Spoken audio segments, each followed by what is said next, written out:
भारत विरोधी बिल जो कि अमेरिकी संसद में महीनों से लटका हुआ था, डोनाल्ड ट्रंप ने उसे अमेरिकी संसद में लाने की मंजूरी दे दी है। इसके साथ ही भारत के सर पे सबसे बड़ा खतरा भी मंडराने लगा है।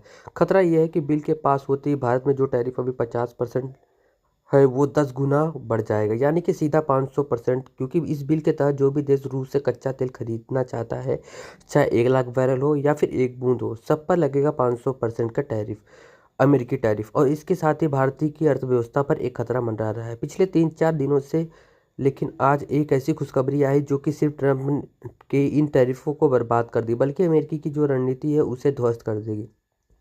साथ ही भारत को उम्मीद की एक बेहतर किरण भी देगी। वही डोनाल्ड ट्रंप और उनके बबूले जो चमचे हैं उनके लिए खबर नासूर से कम नहीं है।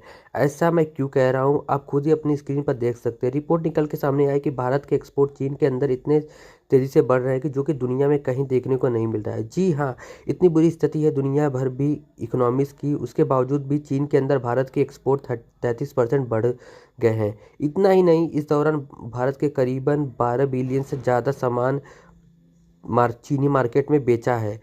इतना ही नहीं, इम्पोर्टेंट बात यह है कि एक्सपोर्ट लगातार अब बढ़ने ही वाला है। आप कहोगे ऐसा क्यों? ऐसा इसलिए कि जो कि सामान चीन हमसे खुद नहीं बना सकता, वो हमसे खरीदेगा, और चाह कर भी वो नहीं बना सकता ऐसे सामान, उसे भारत से इंपोर्ट करना ही पड़ेगा। आप कहोगे ऐसी कौन सा सामान है जो चीन खुद नहीं बना सकता? तो जवाब है सी फूड। जी, हम भारत में जो सी फूड जा रहा है चाइना के अंदर, यानी कि मछली, झींगे वगैरह, जब इनके लिए चाइना का मार्केट खोला है, इसके एक्सपोर्ट की ग्रोथ 1200% है। जी हाँ, 1200% की रफ्तार बढ़ रहा है भारत की सी फूड एक्सपोर्ट चाइना के अंदर।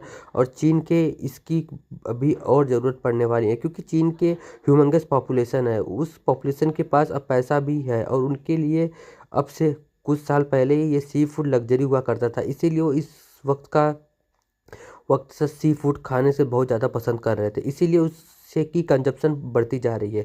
यानी कि वहाँ के मछुआरे, वहाँ की फिशरी इंडस्ट्री अपने लोगों के लिए पर्याप्त मात्रा में सप्लाई नहीं कर पा रही है सकती इन सी फूड्स के, इसीलिए भारत में इंपोर्ट करना उसकी मजबूरी हो चुकी है। अब आने वाले समय में और तेज़ी से बढ़ने वाला है, इसलिए भारत का जो एक्सपोर्ट है, ना कि चाइना, आप देखोगे इस सी फूड की इंडस्ट्री अहम रोल अदा करेगी। इसके अलावा एक और इंडस्ट्री है जो भारत का एक्सपोर्ट चाइना में बढ़ा रही है, वो है इंडस्ट्री। जी हाँ, सर्किट एक ऐसा इलेक्ट्रिक सेगमेंट है जिसके मामले में चीन भारत पर बहुत निर्भर है। आप जानकर हैरान होंगे, पिछले कुछ महीनों से में ही $1 बिलियन से ज़्यादा सिर्फ सर्किट बोर्ड खरीदे जा चुके हैं चीनी व्यापारी भारत से। इतना ही नहीं, सर्किट बोर्ड में रिलेटेड अन्य जो इलेक्ट्रॉनिक उपकरण हैं उनका एक्सपोर्ट भी हम कर रहे हैं। और इसके अलावा बहुत सारी ऐसी चीज़ है जो देखने में थोड़ी कम रिलेटिव लगेगी, लेकिन आम नज़रिए में, क्योंकि भारत में ना तो उनका कंजप्शन है, ना ही ज़्यादा लोग जानते हैं, लेकिन उ- चीन के अंदर हद से ज़्यादा वो पॉपुलर है, इसलिए चीन के अंदर उनकी जो वैल्यू है ऐसे प्रोडक्ट की आइडेंटिफाई कर रही है। भारत सरकार एक्सपोर्ट्स को हम लगातार ये इंसेंटिव दे रहे हैं, प्रोत्साहित कर रहे हैं कि आप यह एक्सपोर्ट कीजिए, जिससे कि आपका नुकसान अमेरिकी मार्केट में जो हो रहा है उसकी वजह से हम भरपाई चीन के मार्केट से कर लेंगे। लेकिन यह तो कुछ भी नहीं है, अभी आप कुछ महीने रुक जाओ तो आप शॉक कर दूंगा। भारत ऐसा इसलिए क्योंकि हमने कुछ ऐसे मेटल भी फाइंड किए हैं जिनकी चीन में हैवी इंडस्ट्री में भारी डिमांड है, जैसे कि एल्युमिनियम, रिफाइंड कॉपर, बिलेट्स। इसके अलावा एग्रीकल्चर बेस्ड मेटल्स का इनकी डिमांड चाइना में बहुत ज़्यादा है, और इसीलिए चीन के अंदर एक हमारा एक्सपोर्ट आने वाले महीने में आपको हैरान करके रख देंगे। आपका सवाल होगा कि चीन भारत का सगा नहीं है, इसीलिए वो क्यों भारत के लिए अपने मार्केट खोल रहा है? ज़रूर ज़रूर बदले में हमने कुछ दिया होगा। अगर आप ये सोच रहे हैं तो आप एक समझदार भारतीय हैं। दरअसल क्योंकि व्यापार ही चलता है ही ऐसे है। दरअसल बदले में हम चीन को कुछ ऐसी रिस्ट्रिक्शन देने वाले हैं कि कैसे रिस्ट्रिक्शन 2020 में गलवान घाटी में हिंसा के बाद चीन कंपनियों का भारत किसी भी कॉन्ट्रैक्शन में हिस्सा लेने से बैन कर दिया गया था, लेकिन अब भारत का वित्त मंत्रालय इस बैन पर कुछ छूट देने का विचार कर रहा है। इसके तहत सरकारी कॉन्ट्रैक्ट होंगे, इसके अलावा कुछ प्राइवेट कॉन्ट्रैक्ट होंगे जहां पर पुल बनाना होगा, सड़कें बनाना होंगी, और यह किसी भी प्रकार के बड़े इंफ्रास्ट्रक्चर प्रोजेक्ट होंगे, वहाँ चीनी कंपनियां को हम compete करने के लिए, यानी कि कॉन्ट्रैक्ट लेने के लिए छूट देंगे। और चीन यही चाहता है कि क्योंकि पिछले 3-4 सालों से चीन की रियल इस्टेट की वजह से यहाँ वहाँ कंस्ट्रक्शन इंडस्ट्री बर्बाद हो चुकी है। दुनिया भर में उन्हें नए कंस्ट्रक्शन नहीं मिल रहे हैं, जिस वजह से लगातार एक के बाद एक चीनी कंस्ट्रक्शन कंपनियां बैंकरप्ट हो रही हैं।